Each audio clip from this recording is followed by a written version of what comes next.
आप और कांग्रेस का गठबंधन वहां पे टूट चुका है। तेजस्वी यादव खुद कह चुके हैं गठबंधन था वो सिर्फ लोकसभा चुनाव तक के लिए था। अब तो उसका नाम तक नहीं बचा, तो अब उसको इंडिया अलायंस कहलाना भी मुझे नहीं लगता कि उचित होगा। ममता बनर्जी की पार्टी हो, लालू प्रसाद यादव की आरजेडी हो या अखिलेश यादव की एसपी हो, तमाम लोग दिल्ली के अंदर अरविंद केजरीवाल यानी आपका समर्थन कर रहे हैं। बल्कि परेशानी इस बात के लिए है कि बिहार की 3 बड़ी पार्टियों ने वहां पर चुनाव लड़ने की इच्छा जता दी है, वो भी प्रबल रूप से। कि देखिए, सीटों की संख्या मायने नहीं रखती है, मायने ये रखता है कि हम वही सीट लेंगे जहां पर हम जीत सकते हैं। 100% स्ट्राइक रेट की हमारी पार्टी थी, उसको हम लोग दिल्ली में भी बरकरार रखें। देखिए, बिहार में तो इस साल के आखिरी में चुनाव है, लेकिन फरवरी में देश की राजधानी दिल्ली में आप और बीजेपी आमने सामने है। देखिए, जहां पर आप और कांग्रेस का गठबंधन वहां पे टूट चुका है। तेजस्वी यादव खुद कह चुके हैं कि देखिए, जो हमारा इंडी गठबंधन था वो सिर्फ लोकसभा चुनाव तक के लिए था। आपका समर्थन कई विपक्षी पार्टियां करती नजर आ रही है और कांग्रेस अलग थलग पड़ गई है।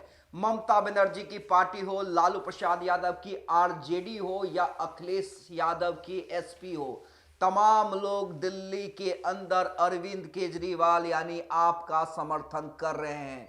लेकिन इसी बीच देखिए, एनडीए के अंदर बीजेपी के लिए भी थोड़ी परेशानियां हैं। परेशानी इस बात को लेकर नहीं है कि कोई पार्टी अलग थलग पड़ी है एनडीए से, बल्कि परेशानी इस बात के लिए है कि बिहार की 3 बड़ी पार्टियों ने, नीतीश कुमार की जेडीयू, चिराग पासवान की लोजपा रामविलास ने और जीतन राम मांझी के हमने वहां पर चुनाव लड़ने की इच्छा जता दी है, वो भी प्रबल रूप से।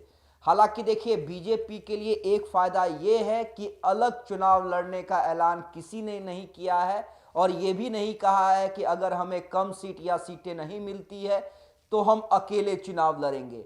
हाँ, बीजेपी से निगोशिएट करने के लिए तमाम जो तीनों दल हैं वो तैयार हैं। देखिए, जेडीयू ने साफ कह दिया है कि हम वहां चुनाव लड़ेंगे, बीजेपी से हमारी बातचीत चल रही है। कितने सीटों पे लड़ेंगे इस बात का फैसला बीजेपी और नीतीश कुमार मिलकर लेंगे, लेकिन सबसे इंपॉर्टेंट, हम लड़ेंगे और नीतीश कुमार भी इस चुनाव प्रचार में जाएंगे। वहीं जीतन राम मांझी की पार्टी हमने भी अपनी कार्यकारिणी की बैठक दिल्ली में की थी और लगभग ये ऐलान कर दिया है कि बीजेपी से सहमति बनने के बाद हम भी वहां पे चुनाव लड़ेंगे। देखिए, सबसे इंटरेस्टिंग चिराग पासवान जो पहले ही क्लियर कर चुके हैं, हम अपनी पार्टी लोजपा रामविलास को सीधे सीधे राष्ट्रीय पार्टी का दर्जा दिलवा के रहेंगे और इसके लिए तमाम जगह, देखिए, झारखंड में भी चिराग पासवान चुनाव लड़े थे, एक ही सीट लड़े थे, लेकिन वो सीट चतरा की थी जहां पर बीजेपी चुनाव हार गई, लेकिन चतरा की सीट जीतने में लोजपा रामविलास सफल रही थी। वहीं आपने देखा होगा कि यूपी के चुनाव के लिए अभी से प्रभारी और सहप्रभारी बना दिए गए हैं। दिल्ली की बात करें तो चिराग पासवान का बयान भी सामने आ गया है। चिराग पासवान कह रहे हैं कि देखिए, सीटों की संख्या मायने नहीं रखती है, मायने ये रखता है कि हम वही सीट लेंगे जहां पर हम जीत सकते हैं, जहां पर हमारा 100% स्ट्राइक रेट बरकरार रह सकता है। चिराग पासवान का वो बयान भी हम आपको सुनवा देते हैं। भारतीय जनता पार्टी के साथ बातचीत का सिलसिला चल रहा है। उम्मीद करते हैं कि जो सीट हम लोग चाहते हैं वो हम लोगों को मिले, ताकि जो जीत की श्रृंखला है 100% स्ट्राइक रेट की हमारी पार्टी की, उसको हम लोग दिल्ली में भी बरकरार रखें। कितनी सीटों की उम्मीद है दिल्ली के लिए? देखिए, मैं अभी संख्या का मैं जिक्र नहीं करूंगा, बट मैंने हमेशा इस बात को कहा है, मेरे लिए संख्या से ज्यादा विनेबिलिटी मायने रखती है। मैं सिर्फ दिखाने के लिए कि हम लोग 4 सीट, 5 सीट, 10 सीट पे हम लोग चुनाव लड़ रहे हैं, मैं कतई वो नहीं लूँगा। जहाँ पे लोक जनशक्ति पार्टी रामविलास का जनाधार होगा, जहाँ पे हमारा संगठन मजबूत होगा, जहाँ पे हमारे प्रत्याशी की मजबूत तैयारी होगी, जिस सीट को जीत कर हम लोग एनडीए गठबंधन को मजबूत करने का हम लोग काम करेंगे। सिर्फ उसी सीट पे हम लोग की दावेदारी रहेगी। इंडिया गठबंधन में कांग्रेस और आप पार्टी दोनों एक दूसरे से लड़ रही है। तेजस्वी यादव कह रहे हैं कि सिर्फ लोकसभा के लिए था वो हमारा अब तो ये गठबंधन। तथाकथित इंडिया अलायंस अब है कि भी नहीं है, अब ये भी नहीं पता। इनके खुद के नेता अब कहने लग गए हैं कि सिर्फ लोकसभा तक ये इंडिया अलायंस था।